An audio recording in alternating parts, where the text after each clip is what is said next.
Allez, je me donne du courage pour cette vidéo parce qu'il fait chaud, hein, comme toujours chez moi en ce moment. Donc arme de destruction massive en action. En plus, la lumière est absolument pourrie. Un coup, vous aurez une bonne lumière et un coup, vous aurez une lumière absolument ignoble parce qu'on a les nuages qui viennent cacher par intermittence le soleil. Et en plus, on va dire que j'ai beaucoup le moral dans les chaussettes aujourd'hui et ça risque de durer quelques semaines. Donc j'espère que vous ne m'en voudrez pas trop, pardon, si j'ai pas une énorme banane sur le visage tout le long de cette vidéo.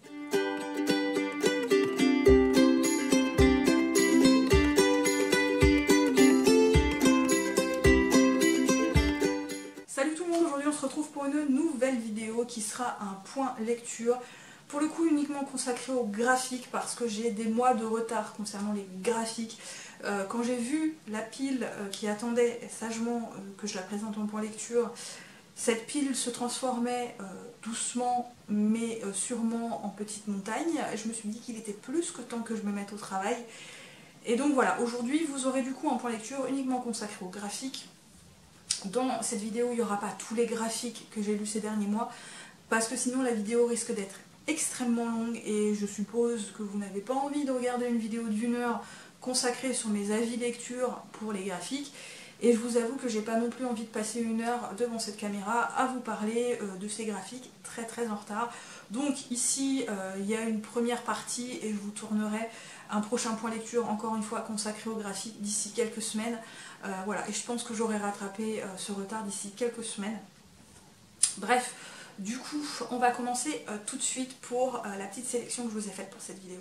Je commence par une des BD les plus en retard pour ce point lecture, une BD qui a pas mal tourné sur les chaînes il y a quelques mois, qui a été pas mal plébiscitée et je vous avoue que moi je fais partie de ceux qui adhèrent vraiment à cette BD. Il s'agit du coup de Sacrée sorcière de Roald Dahl et Pénélope Bagieux, publié chez Gallimard dans leur collection bande dessinée, donc c'est de la jeunesse, c'est une sacrée grosse BD, donc vous avez de quoi faire. Elle pèse son poids et elle pèse son prix également parce qu'il me semble qu'elle coûte 23 €. Donc oui effectivement c'est vraiment pas donné mais elle en vaut vraiment le coup, moi j'ai vraiment beaucoup aimé, c'est pas un coup de cœur mais j'ai vraiment beaucoup aimé. Donc ici pour le speech de départ on va suivre un petit garçon de 8 ans qui vient de perdre ses parents dans un accident de voiture il me semble. Je crois que c'est un accident de voiture, en tout cas c'est un accident, donc il est orphelin et il va aller donc vivre chez sa grand-mère qui un jour va lui expliquer comment reconnaître les sorcières et comment s'en méfier puisque les sorcières, lui dit-elle, détestent les enfants et elles n'ont qu'un but dans leur vie, c'est de faire disparaître les enfants de la terre entière. Un jour tous les deux vont partir en vacances et manque de bol, ce petit garçon va tomber sur des sorcières. Je vous en dis pas plus pour le résumé, je pense que je vous en ai déjà dit beaucoup. Mais franchement, on passe un très bon moment avec cette BD. C'est extrêmement fun, c'est très coloré, c'est extrêmement vif, vous voyez, au niveau des couleurs. Alors personnellement, graphiquement, j'ai pas trop adhéré, mais même si j'aime pas spécifiquement beaucoup les dessins, c'est pas bien grave parce qu'on passe vraiment un très bon moment, ça se lit très vite, ça se lit très bien. Voilà, c'est très fun, la grand-mère est extravertie, loufoque, elle a pas sa langue dans la poche, elle dit ce qu'elle pense, elle croit en son petit-fils. On va rencontrer également une petite fille dont je ne me souviens plus du nom, mais qui va aider ce petit garçon à vaincre les sorcières. Je m'attendais pas à cette fin et c'était vraiment génial. Vraiment on passe un très bon moment. Vous n'avez pas le moral, lisez cette BD. Vous avez le moral, lisez aussi cette BD. Parce qu'elle est hyper rafraîchissante, hyper fun et voilà, on passe vraiment un très bon moment. J'ai adoré l'explication de la grand-mère sur comment reconnaître les sorcières. J'ai adoré les sorcières également parce que elles ont un côté très méchant, il y a en même temps un côté très rétro, Voilà, j'ai beaucoup aimé cette BD. Je vous dis, c'est pas un coup de cœur parce que j'ai eu du mal à me faire au dessin en eux-mêmes. Mais franchement, c'est vraiment très fun et rafraîchissant et on passe un très bon moment. L'une de mes BD les plus en retard également à vous présenter, il s'agit du Garçon sorcière de Molly Knox Ostertag, publié chez Kinaï, donc le tome 1. Récemment, je me suis procuré le tome 2 et je l'ai lu il y a très peu de temps également. Et c'est une BD pour moi coup de cœur, que ce soit le tome 1 et le tome 2. J'ai vraiment aimé ces deux BD, cette lecture. Alors ici, on va suivre un jeune garçon qui vit dans une communauté de sorciers et de sorcières. Les garçons doivent devenir des métamorphes et les filles des sorcières, sauf qu'on va suivre le jeune Aster qui lui est censé devenir un métamorphe, sauf que lui ne désire qu'une chose, c'est de devenir un sorcier, mais c'est très mal vu dans sa communauté. Et en parallèle, malheureusement, ses cousins, ses frères, ses amis de la communauté vont disparaître et lui va du coup mener l'enquête. Il va rencontrer une amie qui va l'aider et je vous en dis pas plus parce que c'est déjà pas mal. Alors, cette BD est géniale parce que déjà c'est une BD jeunesse. J'ai beaucoup aimé les couleurs et les graphiques, donc je vous montre ça rapidement. Voilà, c'est des graphiques très simples. C'est une couleur, en tout cas pour le premier tome, très automnale. Alors quand ça se passe la nuit, vous avez voilà, un fond noir comme ça. Graphiquement, j'aime beaucoup. C'est très simple, mais j'aime vraiment beaucoup. Donc Aster, c'est un gentil garçon, plein d'énergie, qui désire tellement devenir sorcier et personne ne veut l'écouter, personne ne croit qu'il peut devenir sorcier. J'ai adoré ce personnage parce qu'il est extrêmement attachant. J'ai adoré cette BD parce que c'est une BD qui parle quand même d'ouverture d'esprit, qui parle de coutumes, mais qui parle également de casser parfois les coutumes, d'évoluer dans son temps, qui parle également on va dire ah mince, comment vous dire ça, d'acceptation de soi, d'ouverture d'esprit également, d'acceptation des autres, d'acceptation des différences.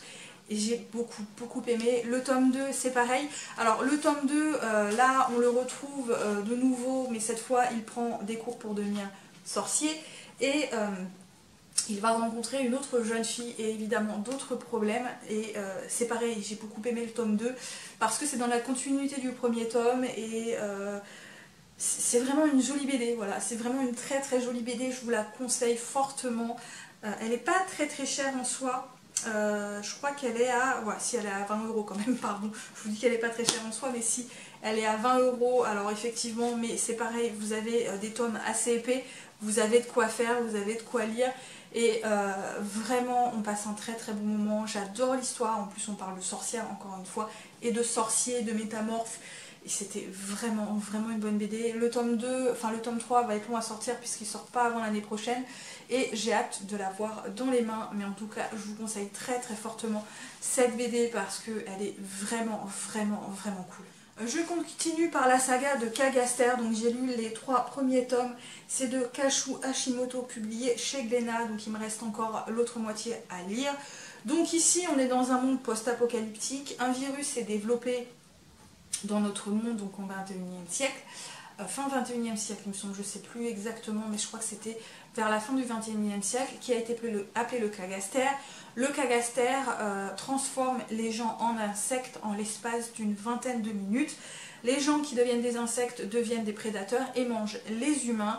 Et malheureusement, l'humanité n'a pas pris en compte tout de suite ça, ils n'ont pas vraiment cru, ce qui fait que les Kagaster, donc les insectes, ont pu se développer et on va dire pratiquement détruire l'humanité, et ils ont créé ce qu'ils appellent des cages, donc on va dire des nids où les insectes se développent et l'humanité survit dans des villes comme elles peuvent, donc dans cet univers post-apocalyptique. Et on va donc découvrir un jeune homme qui s'appelle, je ne sais plus comment il s'appelle, je ne sais plus, je vais vous le dire. Comment il s'appelle, Kido, voilà, Kido, qui est un exterminateur du coup de Kagaster. Et un jour, il va venir en aide à une jeune fille de 14 ans qui a l'air très mystérieuse, et je ne vous en dis pas plus pour ce manga. Parce que voilà, j'ai déjà lu 3 tomes, autant vous dire que c'est assez addictif, je trouve. Les graphiques sont très simples, voire peut-être un peu trop simplistes pour moi, assez basiques, hein, on va pas se mentir. Mais il faut savoir que ce manga a une particularité, il n'a pas été édité dans une très grosse maison d'édition, en tout cas au Japon, puisque l'auteur de ce manga est indépendant, donc elle a créé son manga tout seul, sans assistant, sans assistante. Vous savez, dans les grosses maisons d'édition au Japon, vous avez le mangaka qui a des assistants et des assistantes qui vont par exemple lui dessiner les fonds, les villes, les arrière-plans, certains personnages. Voilà, vraiment, ils sont beaucoup aidés pour pouvoir avancer vite et améliorer les défauts. Donc là, ça n'a pas été le cas, il a tout fait tout seul, enfin elle a tout fait tout seul puisque c'est une femme, si je me souviens bien. Donc elle a fait tout toute seule, donc elle n'a pas eu d'aide, ça a été peut-être assez compliqué sur cet état de fait parce que du coup ce manga a des défauts. Mais paradoxalement, le fait qu'elle n'ait pas été éditée dans une très grosse maison d'édition lui a laissé la possibilité de faire ce qu'elle voulait. Elle n'avait pas des gens derrière elle pour lui dire il faut changer ça, il faut plutôt faire ça, il faut plutôt parler de ça, et mettre ça, et pas mettre ça. Non, là du coup cet auteur a pu faire vraiment ce qu'elle voulait de son manga, et ça je trouve ça cool parce que ça se ressent vraiment dans ce manga.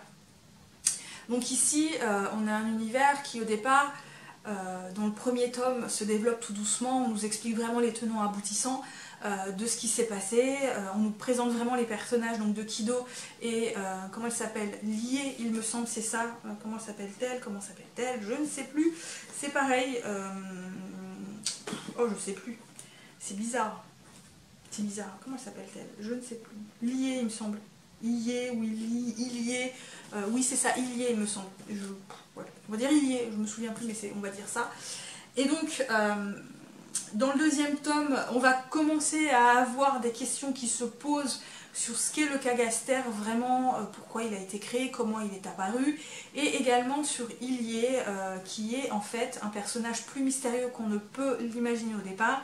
Et dans le tome 3, on a déjà beaucoup de réponses à nos questions, mais on a encore plein de mystères, mais franchement c'était vraiment un manga super cool.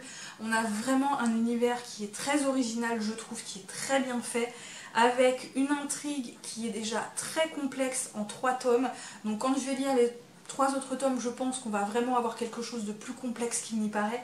Et vraiment, les 3 premiers tomes, j'ai beaucoup aimé, parce qu'on a un univers bien foutu, riche, avec des personnages vraiment sympas.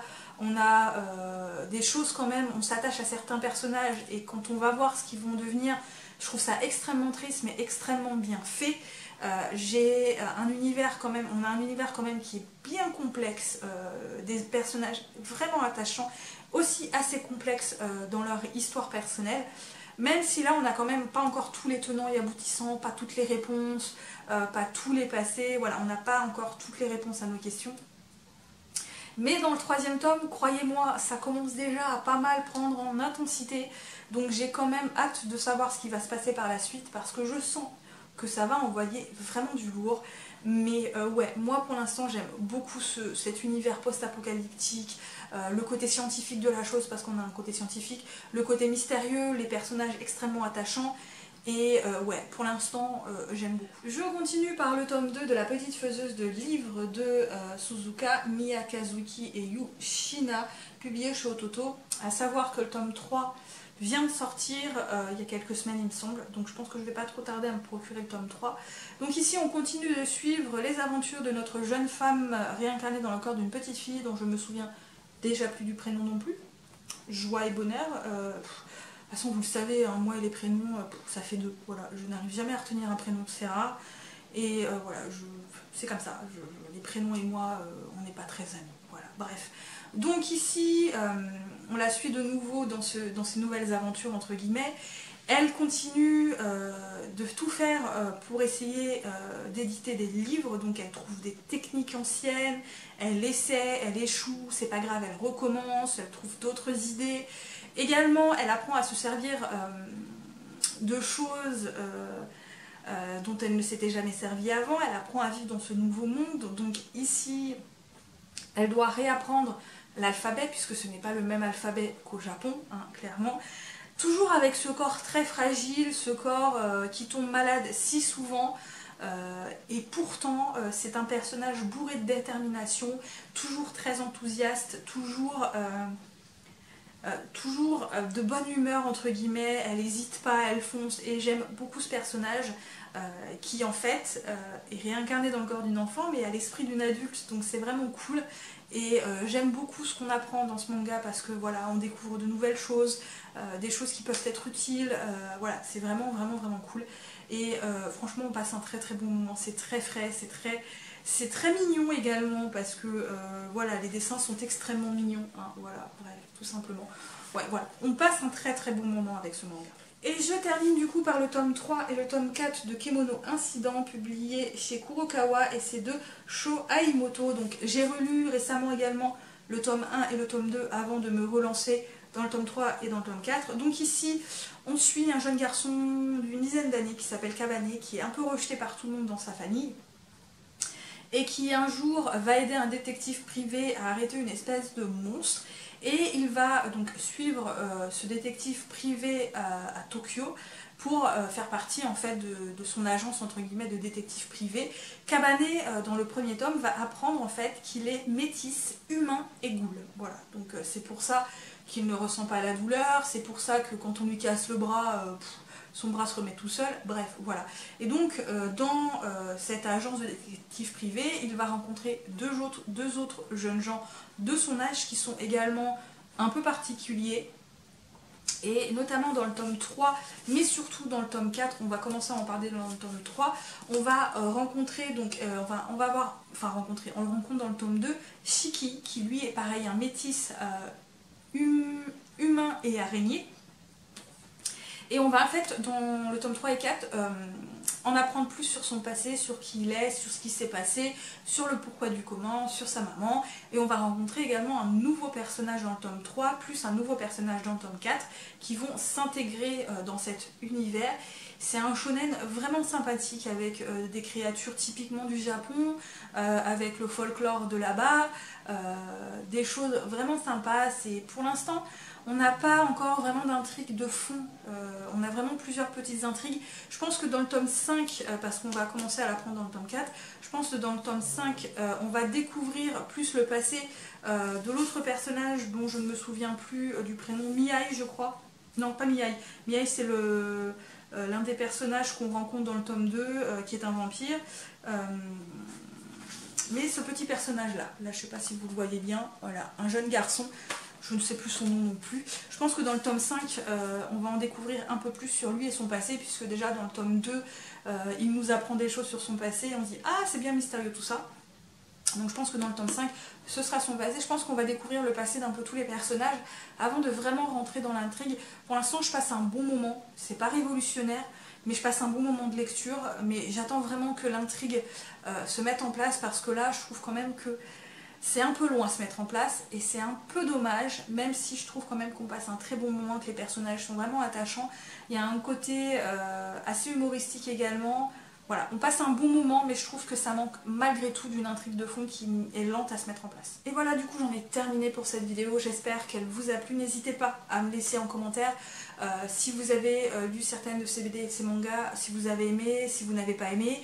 N'hésitez pas à me dire non plus si ça vous donne envie de les lire si vous ne les avez pas lus. N'hésitez pas également à vous abonner si l'envie vous en vient, à me suivre sur d'autres réseaux aussi, donc notamment Livre Addict et Instagram, parce que c'est vraiment les deux réseaux où je suis le plus. N'hésitez pas à laisser des petits pouces bleus, ça fait toujours plaisir. Moi, comme d'habitude, je vous souhaite de très très bonnes lectures et à très bientôt pour une nouvelle vidéo.